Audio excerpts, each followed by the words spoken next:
Shalom Bapak Ibu dan Saudaraku yang dikasih Tuhan, puji Tuhan. Saya percaya bahwa pagi hari ini saudara dan saya diberkati oleh Tuhan bersama dengan keluarga kita menikmati hari Minggu ini, hari Sabat, di mana kita diberikan kesempatan untuk terus memuliakan nama Tuhan. Baik Bapak dan Saudaraku yang dikasih Tuhan, sebelum kita mendengarkan firman Tuhan pagi hari ini, mari kita terlebih dahulu berdoa. Mari kita berdoa. Terima kasih Bapak Surgawi, kami bersyukur pagi hari ini kami akan membaca dan merenungkan firman-Mu. Kiranya Tuhan Yesus memberkati, sehingga kami akan menjadi pribadi yang terus dipengaruhi oleh firman-Mu, dan hidup kami akan senantiasa semakin berkenan kepada Tuhan. Hidup kami memuliakan nama Tuhan. Terima kasih Bapa, dalam nama Tuhan Yesus kami bersyukur dan berdoa. Amin. Bapak dan Saudaraku yang dikasih Tuhan, pada minggu ini kita akan mendengarkan firman Tuhan yang terambil dari Yohanes 12 ayat 20-36 dengan judul berikut kita, berada di mana Yesus berada. Saudara-saudara yang dikasihi Tuhan, ayat ini berkata demikian, aku berkata kepadamu, sesungguhnya jika biji gandum tidak jatuh ke dalam tanah dan mati, ia akan menghasilkan banyak buah. Ayat 25, barang siapa mencintai nyawanya, ia akan kehilangan nyawanya. Tetapi barang siapa tidak mencintai nyawanya di dunia ini, ia akan memeliharanya untuk hidup yang kekal. Ayat 26, barang siapa melayani aku, ia harus mengikut aku, dan di mana aku berada, di situ pun pelayananku akan berada. Barang siapa melayani aku, ia akan dihormati Bapa.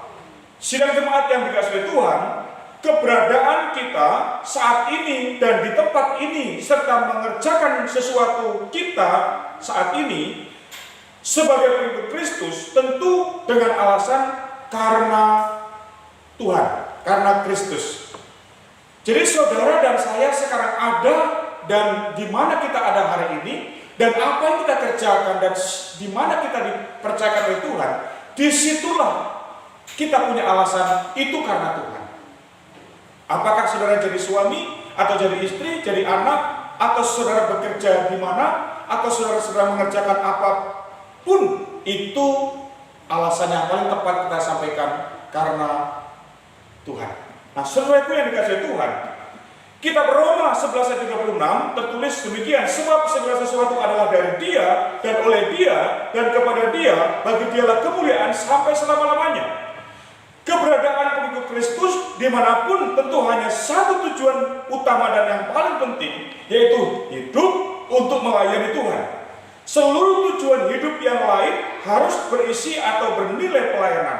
Artinya, apapun profesi saudara dan saya harus dipersembahkan bagi Tuhan dan menjadikan semua menjadi berkat bagi semua orang.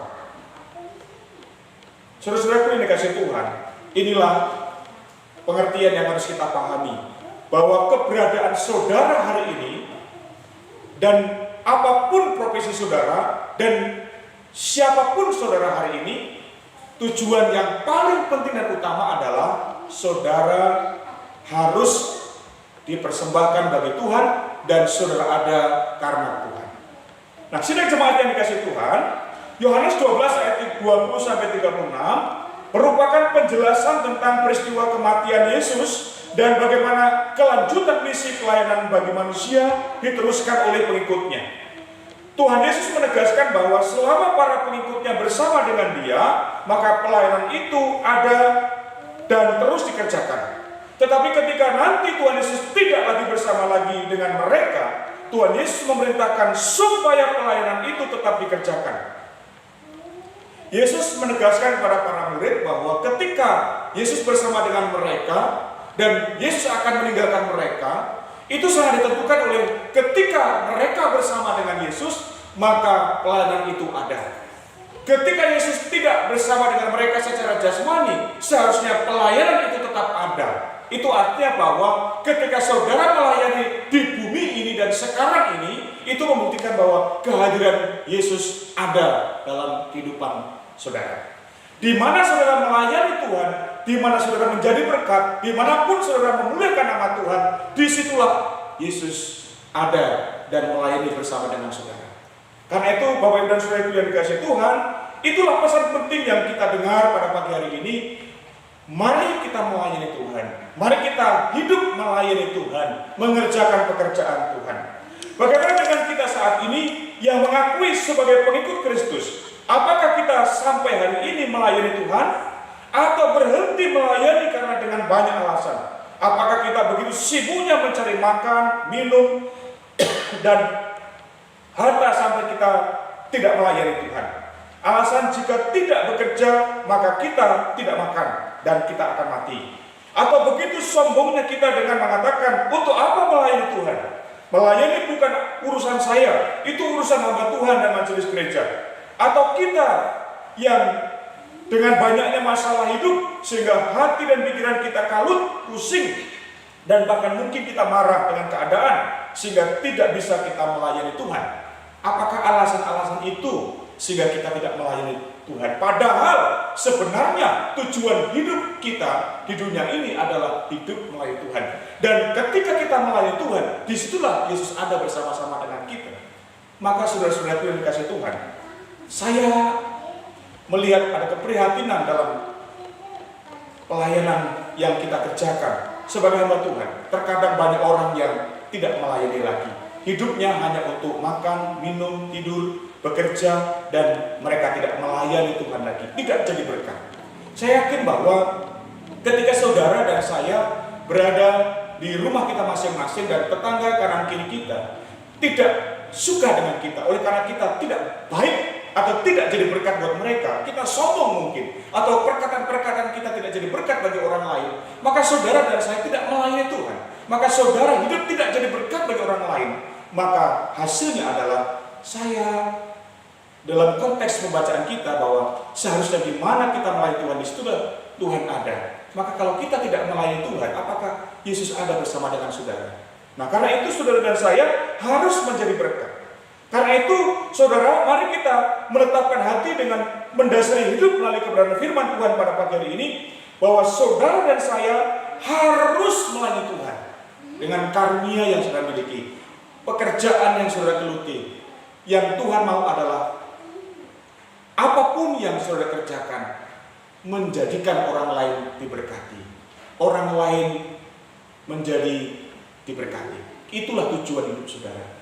Karena itu apapun yang saudara kerjakan, berjuanglah, berusahalah, supaya ada sebuah keyakinan, keteguhan hati bahwa saudara adalah pengikut Kristus, saudara adalah pelayan Tuhan yang melanjutkan misi Tuhan di dunia ini.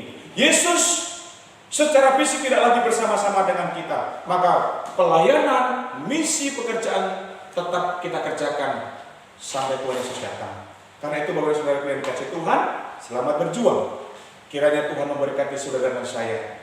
Tujuan kita hidup adalah untuk Tuhan, yaitu melayani Tuhan. Jadilah berkat bagi banyak orang. Kristen yang menjadi berkat, pengikut Kristus yang memuliakan nama Tuhan. Mari kita berdoa. Terima kasih Bapa untuk firman Tuhan yang sudah kami dengar pada pagi hari ini, dan kiranya sidang jemaat sungguh diberkati oleh Tuhan. Mereka berada di rumah masing-masing, mereka bersama dengan keluarga menikmati ibadah pagi hari ini. Tuhan Yesus memberkati mereka dengan berkat Tuhan. Kiranya kasih dari Allah Bapa, Allah Putra, dan Allah Roh Kudus menyertai dan memberkati mereka. Dalam pengampunan Yesus Kristus, mereka hidup dalam kemenangan. Dan ketika mereka menjalani seluruh aktivitas yang ada, mereka tahu persis bahwa mereka hidup untuk melayani Tuhan, untuk mengerjakan pekerjaan Tuhan. Mampukanlah dan topang mereka, kuatkan mereka Tuhan, supaya mereka tidak menjadi orang Kristen, pengikut Kristus yang biasa saja, tapi mereka adalah orang yang melayani Tuhan. Bersama dengan keluarga, suami, istri, dan anak-anak, melayani Tuhan dan menjadi berkat bagi banyak orang. Terima kasih Bapa, kami bersyukur dan berdoa, hanya dalam nama Tuhan kami Yesus Kristus, kami bersyukur dan memuliakan Engkau hari ini dan sampai selama-lamanya. Haleluya.